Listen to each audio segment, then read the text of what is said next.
Hello, my name is Vanessa, and I am a recovering awkward person. This is me at the peak of what I like to call my plaid vest phase. Luckily, my years of social awkwardness led me to a fascinating career trying to figure out how people work. So what I didn't realize is that many years ago, I would do an experiment that led me right on this stage in front of you here today. My lab researchers and I were curious about TED Talks. We wanted to know, why do some TED Talks go viral and others don't? So we embarked on a huge experiment. We analyzed thousands of hours of TED Talks looking for patterns. Now, I wasn't sure if we would find anything, so we were analyzing body language, hand gestures, vocal variety. We even looked at outfit choices, which made today particularly pressure-filled. And very quickly, there was a pattern in the data that made me curious. And after we coded more and more TED Talks, we realized there was a pattern. Now, before I tell you what that is, I have a personal question for you, which is, when you see someone, what part of the body do you look at first? You can just call it out. Where do you look first when you see someone? Face, eyes. So most people, shoes. They're very high. So most people say eyes, face, or mouth. But actually, when we first see someone, the first place we look is the hands. And this is left over from our caveman days. Because if we were approached by a stranger caveman, the first place we looked was the hands to see if they were carrying a rock or a spear. In other words, we wanted to know if we were safe, if they were friend or foe. Now, this actually still remains from caveman days. And when we can't see someone's hands, something interesting happens. So I just did something a little mean to your brain. You should start to feel just a little bit uncomfortable. And the reason for that is because when you can't see my hands, you wonder, what is she doing back there? And then the longer I leave my hands behind my back, you get more and more distracted because you can't see them. And eventually your brain is just screaming, can she just bring her hands out from behind her back? And the moment I bring them back out, it feels so much better. And this is because our brain knows that if we can't see hands, we can't see intention. And what we found is when we compared the most viewed TED Talks side by side with the least viewed TED Talks, we found a pattern with hand gestures. Specifically, on average, the most popular TED Talkers use an average of 465 hand gestures in 18 minutes. Yes, we painstakingly counted every single one. I have 465 prepared for you today. And the least popular TED Talkers use an average of 272 hand gestures, almost half. What's happening here? So when TED speakers take the stage, they're showing you first, friend, friend, friend, friend, friend. You'll notice when I walked out on the stage, I waved. I was saying friend, friend, friend, friend. And the other thing that TED speakers do is see if this looks familiar. So they come into the red dot and they do something like this. Today, I want to talk to you about a big idea. I'm going to break it down into 3 different areas that are going to change your life. Right?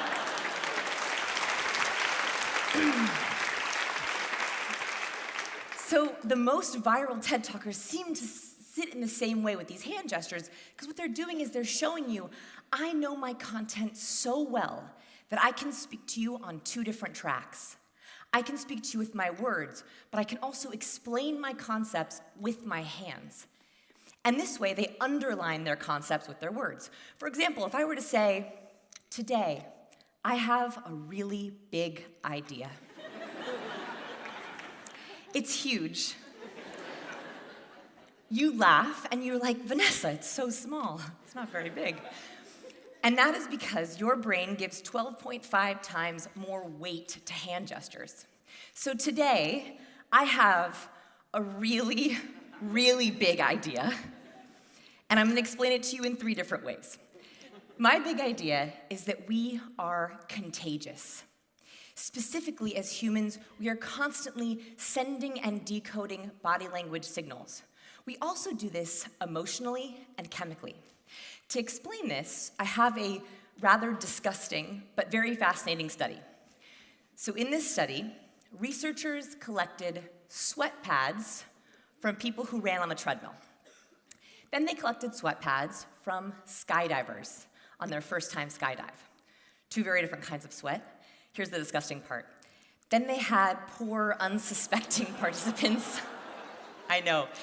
They had unsuspecting participants in the lab smell these sweat pads while they were in an fMRI machine. Here's where it gets interesting.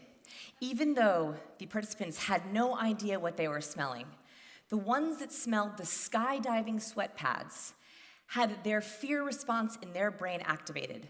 In other words, they caught the fear.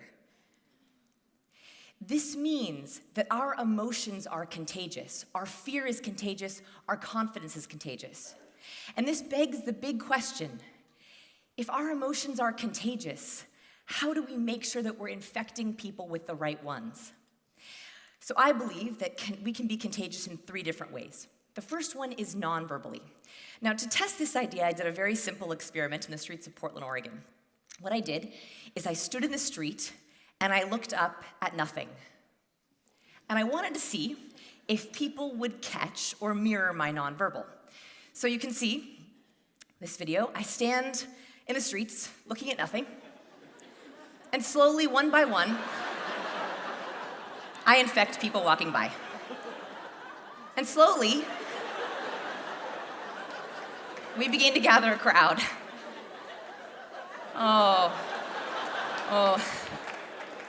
So, this poor woman, she was standing there with me, and we're standing there, and remember, we're looking at nothing. I just want to improve it. And we're standing, and I'm going, how long are we gonna stand here? Who's gonna break first? And after about 40 seconds, we're looking, and she leans over and she says, is he gonna jump? And this experience taught me that we catch emotions and then we create rationales for why we've caught that emotion. Now, this is actually a good thing. As humans, this keeps us safe. Dr. Paul Ekman has studied something called the microexpression. It's a universal facial expression, and he's discovered there are 7 of them. Across genders and races, we all make this same expression when we feel an intense emotion. This is the fear microexpression. So fear is a really important emotion because we want to catch it from someone else to warn us if something's about to go wrong. And this facial expression also keeps us safe. So imagine for a second that you're walking and you see a snake. Your eyelids and your eyebrows jump out of the way so you can take in as much of the environment as possible. Is there another snake? What's my escape route? Then your mouth opens so you can take in oxygen in case you have to fight, yell for help, or flee. We make this face before we consciously realize we've seen a snake. Now, what's interesting about it is you should be starting to feel a little bit anxious. And that is because when we see other people have fear, if we saw this face in the subway, we would be like, what's wrong? What's going on? Because it keeps us safe. So I want you to try it with me. So open your eyes as wide as possible. Raise your eyebrows up. Very good. Now take in a sharp breath. Perfect. Do you feel anxious?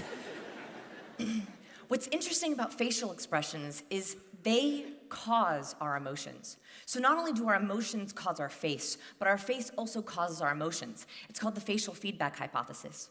So when we see someone with this face, we catch their emotion, and then we are ready to fight, flee, or yell for help. Luckily, this also works with positive emotions. So one of the faces behind me is a real happiness microexpression, and one of them is fake.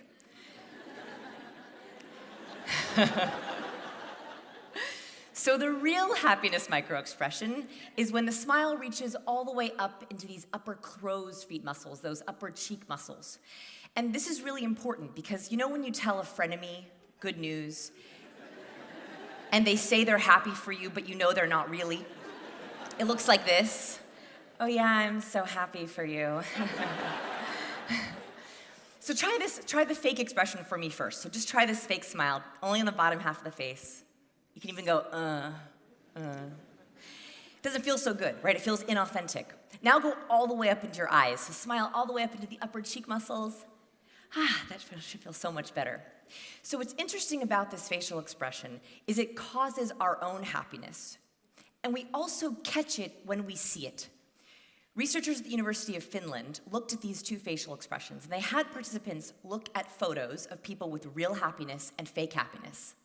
They found that when they showed participants pictures of the real happiness smile, those emotions caught the positive emotions, and they themselves had a positive mood change.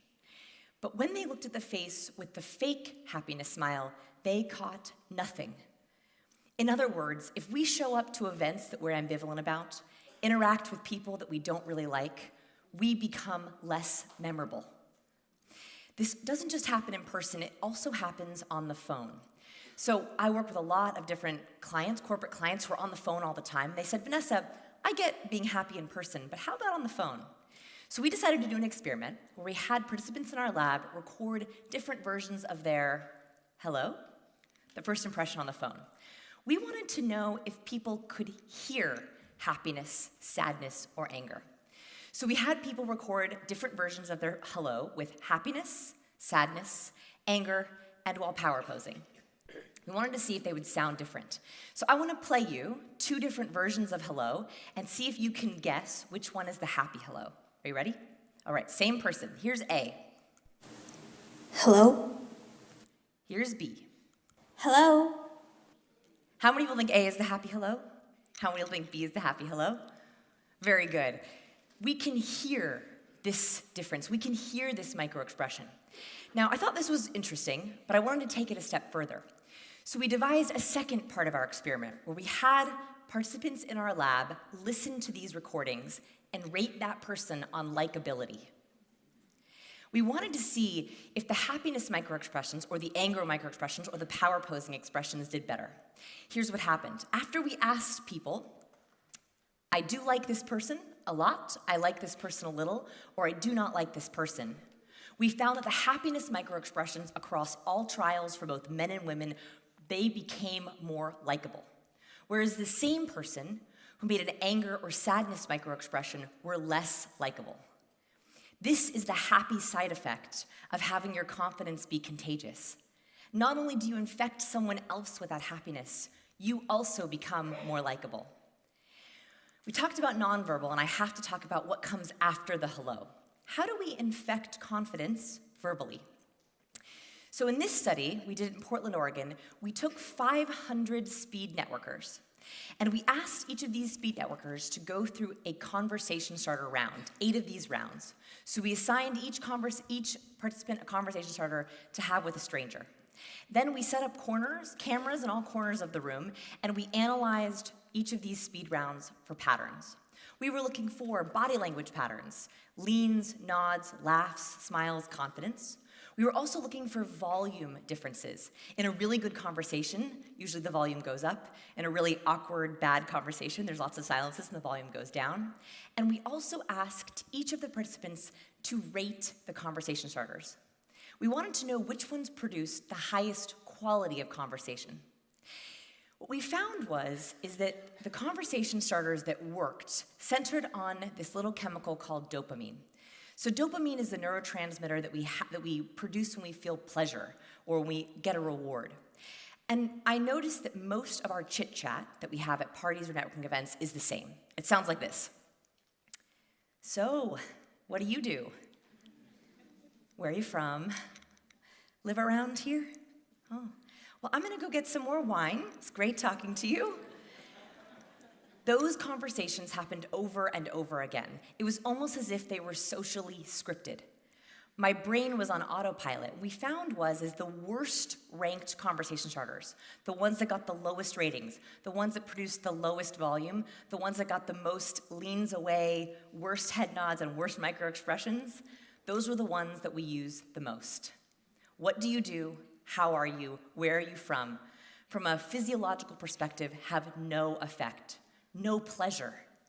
So what we tried was to find conversation starters that could spark or create some kind of excitement. Can you verbally trigger dopamine? And we found that the brain is really interesting. If you ask the brain a question, it tends to look for hits and not misses. What I mean by this is if you ask someone, been busy lately? Their brain immediately looks for all the hits of been busy. They think about all the negative things that have happened, the stress, the busyness, all the bad things in their life.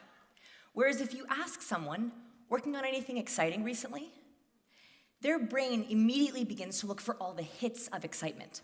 They start thinking of all the good, all the happy things, all the excitement that's going on in their own life. And that does two things. One, it creates pleasure for them. You're literally asking them to borrow excitement from other places in their life and bring it to the situation that you're in. And the other thing that it does is it makes you more memorable. Dr. John Medita found that dopamine, when it's triggered in verbal conversation, makes a mental post-it note. In other words, when you ask someone else to think of what's exciting in their life, the happy side effect is that you become more memorable. So here's my big challenge for today. Instead of using the typical, what do you do, how are you, and where are you from, let's banish those conversation starters forever, and let's try ones that ask the brain to look for hits of excitement. Try working on anything exciting these days. Have any vacations coming up? Anything good happen today? I think this is the greatest gift we can give our fellow human beings. We are asking them to flip into optimism. We're triggering dopamine and excitement and getting them off autopilot. The last way that we're contagious is emotionally. So this study is one of my favorites. In this experiment, they asked students to sing the song, Don't Stop Believing, into an accuracy software. Now, this is a very nerve-wracking experiment. They're graded on vocal tone, words, and they're given no preparation. But they did 3 different trials of this experiment. First, they had them just walk into the room and sing into an accuracy software. The second group got into the room and had to say out loud, I'm nervous. And the last group had to walk into the room and say, I'm excited. They found that this simple reframe, the nervous group got 53% accuracy, the control group got 69%, but the I'm excited group got 80% accuracy. Why? Anxiety and excitement are very similar emotions. The only difference is mindset. So my challenge for you today is to think about how you want to infect people. When you want to harness incitement or trigger excitement, ask dopamine-worthy conversation starters. Use more hand gestures, make authentic smiles, and never pick up the phone in a bad mood. Now, the last thing I want to do is I want to end on a note of excitement. I want to make you really infectious. So what we're going to do to end this talk is on the count of 3, with all of the energy you can muster, I want you to yell out, I'm excited. Are you ready? 1, 2, 3. I'm excited! You rock, Ted.